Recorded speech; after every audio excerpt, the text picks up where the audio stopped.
The first sound my daughter ever made was small enough to fit inside my hand. That is what I remember most clearly. Not the bright hospital lights, not the nurse moving around the room with quiet confidence, not even the look on my wife's face when they placed our baby against her chest. I remember the sound, a tiny cry, thin and shaky, like someone had opened a door in the world and let in a new kind of weather. I was sitting in the chair beside the hospital bed, 32 years old, wearing the same gray hoodie I had thrown on in a panic when Mira's water broke at 3 in the morning. My hands were still trembling. They had been trembling for hours. I kept hiding them by folding them together, squeezing my own fingers until the knuckles turned pale. Everyone kept telling me congratulations. The nurse smiled at me. The doctor clapped my shoulder. Mira looked at me with tired, glowing eyes and whispered, "She's here." And all I could think was, please don't let her ever be hungry. That was my first prayer as a father. Not that she would be brilliant or beautiful or successful. Not that she would become a doctor or a lawyer or whatever parents are supposed to dream about. I looked at this tiny girl wrapped in a white blanket with pink and blue stripes, her face wrinkled and red and perfect, and I felt a fear so deep it seemed older than me. I grew up poor. People say that sentence all the time, but most of them say it like a fact, like saying they grew up in a small town or had 2 brothers. For me, poor was not just where we lived. It was the sound of my mother opening cabinets she already knew were empty. It was my father pretending he had eaten at work so my brother and I would take the last pieces of bread. It was the shame of lunchtime at school, when other kids unzipped lunch boxes that looked like treasure chests. I can still see those lunch boxes, red plastic ones with cartoon characters, soft blue bags with names written in marker. Inside them were things I thought only rich people ate every day. Apples sliced neatly and rubbed with lemon so they would not turn brown, little boxes of raisins, sandwiches wrapped in foil, cookies, yogurt cups, grapes still cold from the fridge. Some kids complained about their lunches. They would sigh and say, "Turkey again?"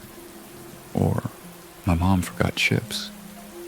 I used to stare at them like they were speaking a language from another planet.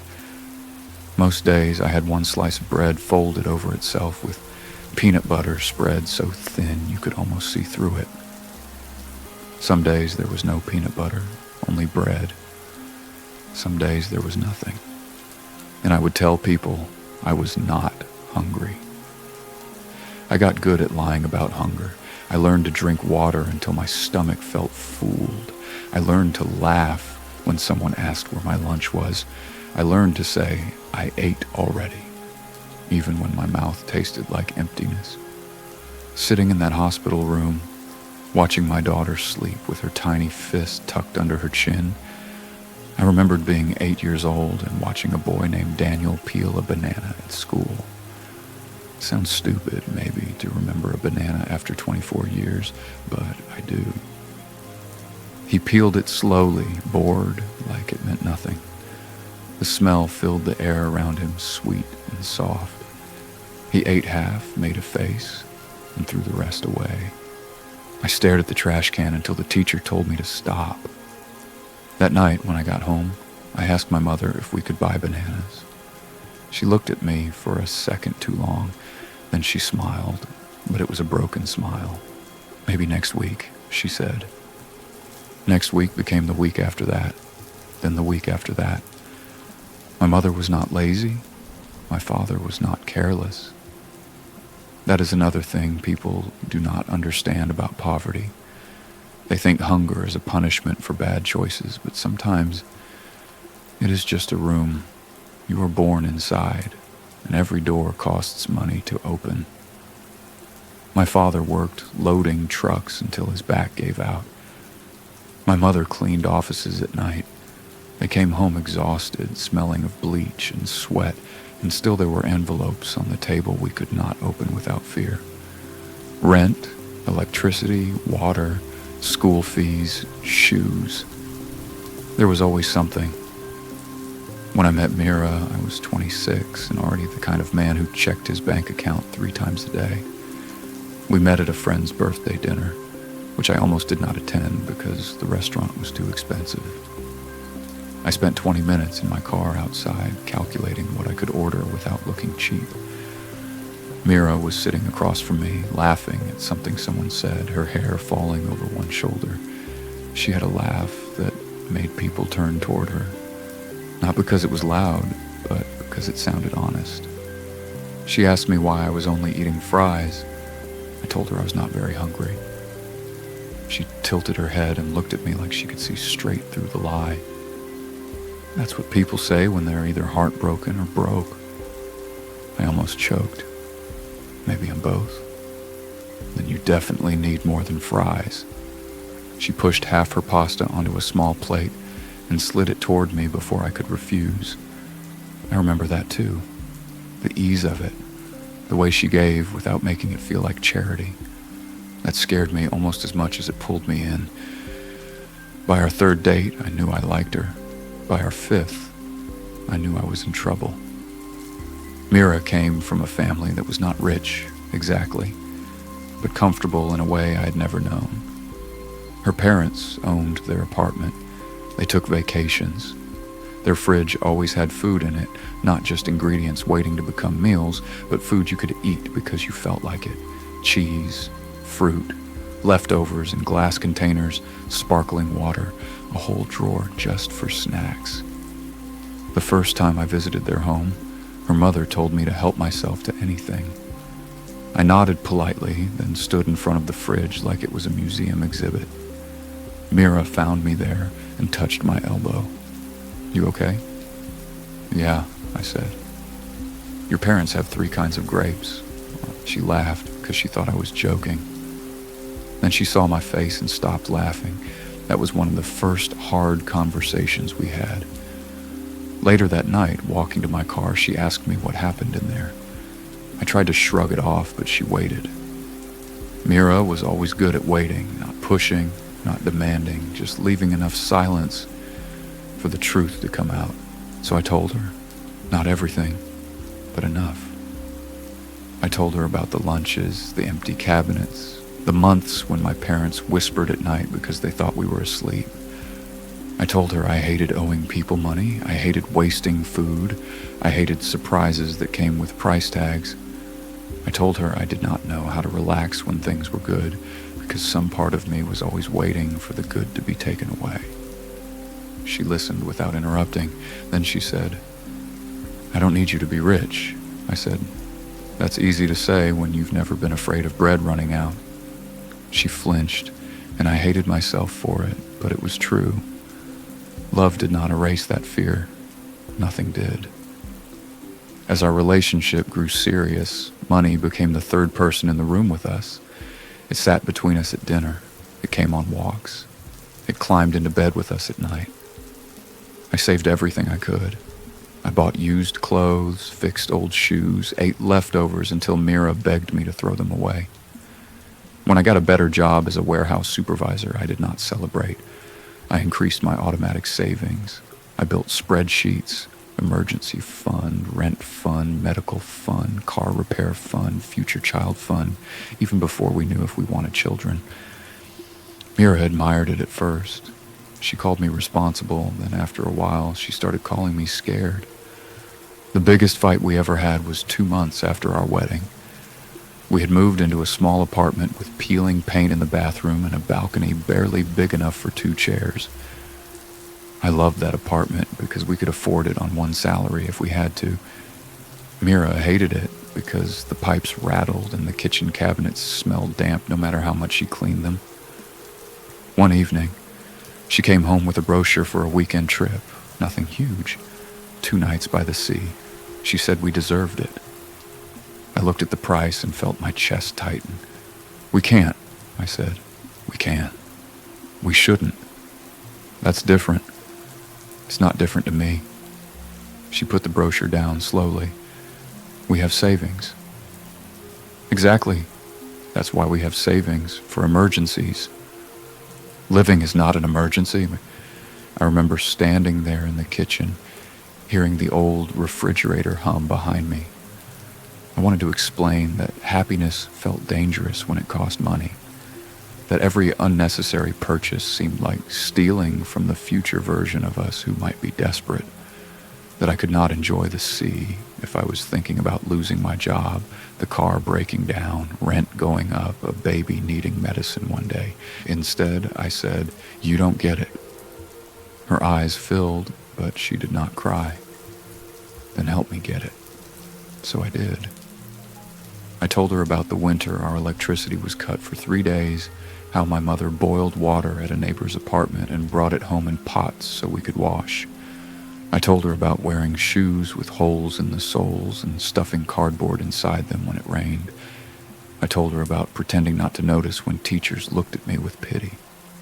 I told her about my father sitting at the table one night with his head in his hands, a grown man trying not to break in front of his children.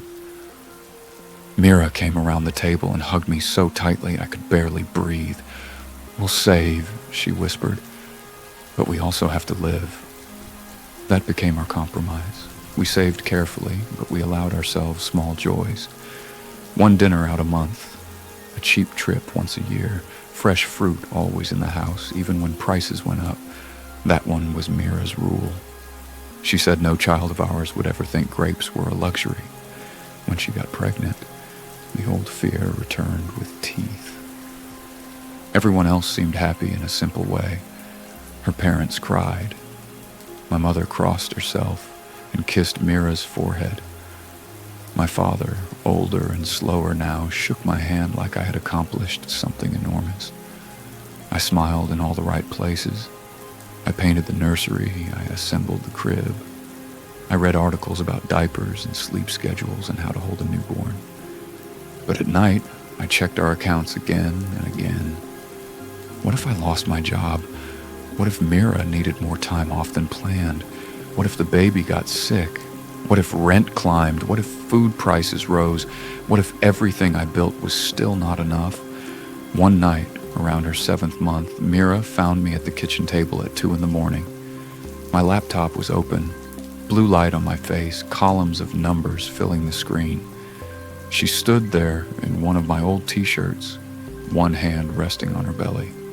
"Come to bed," she said. "In a minute."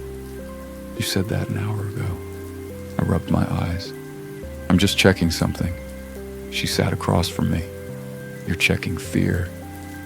That made me angry because it was too true. I'm making sure our daughter is safe.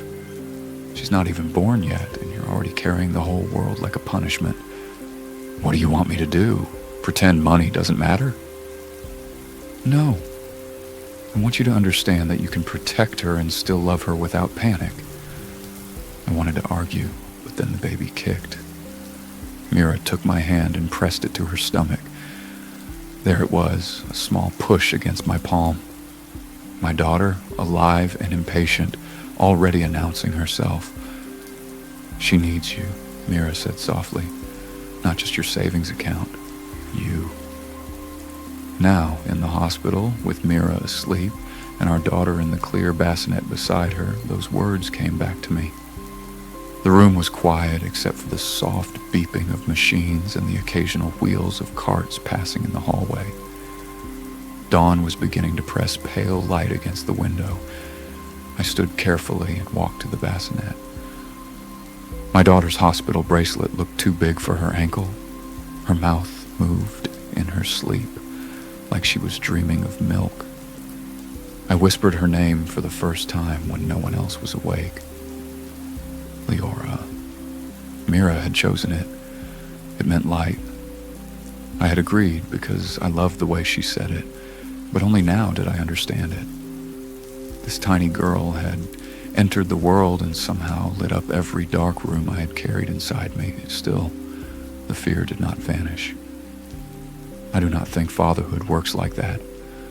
Fear does not disappear just because love arrives. Sometimes love makes fear louder. Before Leora, I was afraid of going hungry again. After Leora, I was afraid of her going hungry, and that was worse than anything I had ever felt for myself. But as I stood there, watching her breathe, I realized something else. My parents had been poor, but they had not failed me. Not in the way I used to think. They had given what they had. My mother had given me the bigger half of every meal. My father had given me the example of getting up even when life bent him low. They could not give me grapes in my lunchbox, but they gave me love that survived empty cabinets. I wanted to give my daughter both, food and love, safety and warmth, savings and stories. I wanted her lunchbox to be full, yes. I wanted her to open it at school and find fruit, a sandwich, maybe a little note from me folded beside it. But more than that, I wanted her to eat without guilt. I wanted her to know there would be dinner later. I wanted hunger to be something she read about, not something she learned to hide. Mira stirred in the bed, opening her eyes halfway. "Are you okay?" she whispered. I looked at her, at the woman who had argued with my fear, held my hand through it, and loved me even when I mistook panic for responsibility. "I'm scared," I said. She gave me a sleepy smile. Me too. That helped more than if she had told me not to be. I sat beside her and took her hand. I keep thinking about when I was little. I know. I don't want her to live like that. She won't. You don't know that. "No," Mira said, squeezing my fingers. "But I know you, and I know me, and I know we won't let fear be the only thing that raises her." I looked back at Leora. She made a soft sound, not quite a cry, just a reminder. I reached into the bassinet and touched one finger gently to her hand. Her fingers curled around mine with surprising strength. I thought about all the lunches I never had, all the fruit I watched other children eat, all the nights my parents counted coins in the kitchen. I thought about the man I'd become because of it, careful, intense, and determined. Maybe I would always save too much. Maybe I would always check the pantry before bed. Maybe a part of me would always be that hungry boy staring at a banana in the trash. But I was not only him anymore. I was Leora's father. And someday I would pack her lunch. I would slice apples and wrap sandwiches and place grapes in a little container. I would probably add too much because love, for me, had always looked a bit like making sure there was enough. Then I would kiss her forehead before school and watch her run ahead, careless in the best possible way, never knowing how much of my heart was walking around outside my body. And for now, I sat in the hospital chair as morning filled the room, holding my wife's hand and listening to my daughter breathe. I was still scared, but she was here, and there would be breakfast.